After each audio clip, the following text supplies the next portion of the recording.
안녕하세요. 충남 진로교육지원단 교사 홍용범이라고 합니다. 자, 여러분들과 대입 질문 이슈 첫 시간으로서 모의고사 성적표 보는 방법에 대해서 안내 말씀드리도록 하겠습니다. 자, 고2나 고3 학생들은 모의고사 성적표를 받아봤지만 고1 학생들은 아직 받아보지 않은 상황이어서 질문할 궁금한 점이 있을 거라 생각됩니다. 그럼 오늘은 저와 함께 같이 모의고사 성적표를 보는 방법을 한번 알아보도록 하겠습니다. 자, 모의고사 성적표를 보시게 된다 그런다면 다음과 같이 성적표를 좀 받아보시게 될 텐데요. 여기서 크게 5가지 부분에 주요하게 살펴봐야 되겠습니다. 첫 번째는 점수 부분, 두 번째는 영역별 점수, 세 번째는 번호별 분석 자료, 네 번째 보충학습, 다섯 번째 기타 참고 자료 부분입니다.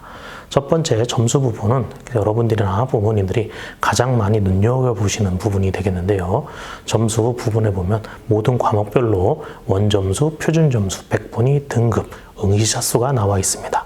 여기서 원점수는 각 영역별 100점 만점이나 50점 만점으로 환산돼서 실제적으로 매겨진 점수 부분이 되는데, 이 원점수 부분의 단점은 뭐냐면 난이도가 반영되어 있지 않다라는 소리죠. 그래서 그 난이도를 반영해서 조금이라도 부과하는 점수가 바로 표준점수입니다. 그럼 표준점수는 무엇을 의미하냐면 원점수가 평균에 대비해서 상대적으로 얼만큼 떨어져 있는지 성취 수준을 보여주는 점수가 되겠습니다. 그러면 이 표준점수에서는 난이도가 반영이 돼가지고 그 과목별로 상대적인 위치를 파악하는데 상당히 도움이 많이 되는 점수가 되겠죠. 그 다음 두 번째로 이제 많이 보는 점수가 전국 백분위입니다.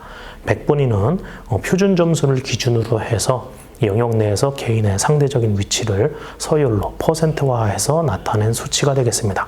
그래서 지금 예시 국어 점수가 90.27이라는 표준 백분위 점수가 나와 있는데요. 이것은 내 뒤로 90.27%의 학생이 있다라는 의미가 되겠습니다. 그래서 이 학생의 상대적인 위치는 100점에서 90.27을 뺀 9.73의 백분위 점수가 환산이 돼서 그 9.87% 안에서 9.73% 안에서 응시자 수를 곱한 값으로 환산을 해주신다면 본인의 상대적인 위치가 나오게 되는 겁니다. 자, 그런데 이제 백분위 점수는 안타깝게도 영어하고 한국사는 절대평가있기 때문에 산출되지 않고 나머지 과목에서만 산출된다는 사실이죠. 그리고 우리가 이제 너무도 익숙한 등급이죠. 등급은 총 9등급제로 나뉘어져 있죠. 그래서 9등급에 되는 각각의 비율은 다음과 같습니다. 1등급을 맞게 된다면 상위 4% 안에 들어가면 전부 다 1등급이라는 수치를 맞게 되죠. 그래서 등급은 상대적으로 이 퍼센트 안에서 딱딱 다 끊겨서 나오지만 백분위 점수만큼 훨씬 더 정확하게 산출되지는 않습니다. 그래서 등급이 1등급이라고 하더라도 같은 1등급에서는 차이는 날 수 있겠죠. 만점 맞은 1등급과 커트라인이 됐을 때의 1등급 점수는 차이가 있다는 사실을 인지해 주시기 바랍니다. 그래서 등급을 관리하는 것보다 여러분들은 백분위 수치를 관리하는 것이 훨씬 더 정시 대비하는 데 있어서 유리할 거라고 생각이 듭니다. 그 다음 이제 두 번째로 참고할 영역은 이제 영역별 점수인데요. 영역별 점수는 이와 같이 국어와 수학을 이제 확대해서 예시를 들어본 건데, 국어의 5개 영역, 수학의 4개 영역에 대해서 각각의 득점과 배점을 알 수 있는 부분이 되겠습니다. 국어 같은 경우에 이 5개 영역 중에서 지금 현재 문법은 11문제 11점 중에서 11점을 이제 다 맞춰도 문법 부분엔 상당히 강세를 보이지만 상대적으로 화법 부분에 대해서는 전국 평균보다 적게 돼서 화법 부분에 대해서는 본인이 상대적으로 약한 부분이다라는 것을 확인할 수 있는 영역별 척도로 확인할 수 있는 점수가 되겠습니다.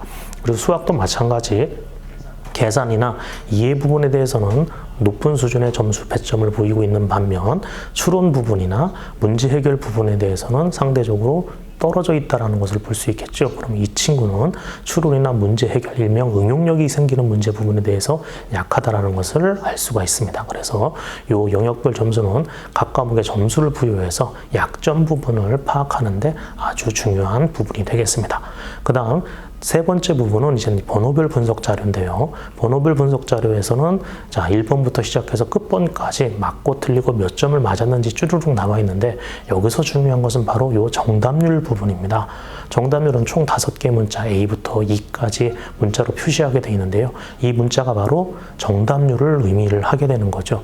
그래서 A를 만약에 표시됐다 그런다면 전국 80% 이상의 학생들이 맞췄다는 소리가 되는 거고, E라고 표시된 것은 20% 미만의 학생들만 맞췄다는 것이기 때문에 E가 훨씬 더 난이도가 높다라고 볼 수 있겠습니다. 그래서 A는 기초 부분, B, C는 기초보다는 조금 수준 있는 보통 수준, 그 다음 D, E가 심화 부분에 대한 난이도라고 보시면 되겠고요.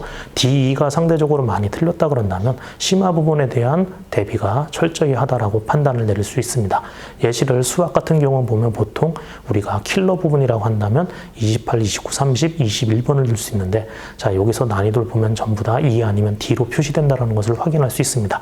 그래서 이 부분에 대해서 많이 틀렸다 그런다면 내가 아주 최고 난이도인 부분에 대한 대비가 많이 부족하다라는 것을 판단 내릴 수 있으면 되겠습니다. 그리고 네 번째 영역으로서는 이제 보충학습인데요. 보충학습 부분은 성적표를 분석해서 필요한 보충학습에 필요한 문항번호에 대해서 예시를 안내해주고 있습니다. 이쪽 부분에 대해서 기초에 대한 보완이 많이 필요하다라고 안내해준 자료이기 때문에 추가적인 관련된 문제를 풀어본다든지 개념 정리를 한다든지 할 수 있는 참고 자료가 되겠습니다.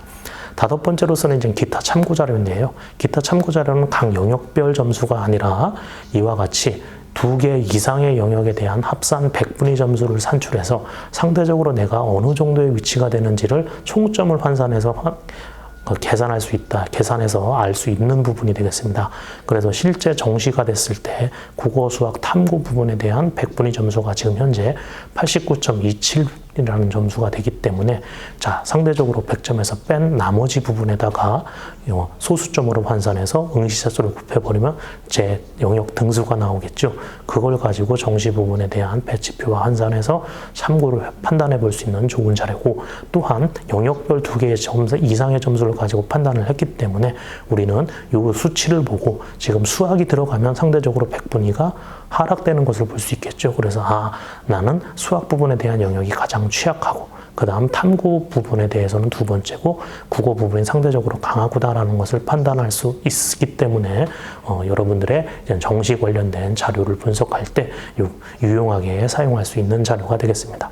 그래서 단순하게 이제 점수 부분만 얽매이지 마시고 여러 가지 영역에 대한 각각의 탐구 자료를 보시고 여러분들이 보충 자료 학습이나 내가 취약한 부분이 어느 부분인지를 판단해서 앞으로 정시나 모의고사 대비에 철저하게 해주시면 훨씬 더 많은 도움이 될 것이라고 생각됩니다. 자, 이상으로서 선생님이 준비한 자료는 여기까지고요. 만약에 추가적인 질문사항이 있을 땐 아래 이메일 주소로 질문해 주시면 성심성의껏 답변을 해드리도록 하겠습니다. 자, 장시간 수고하셨습니다. 감사합니다.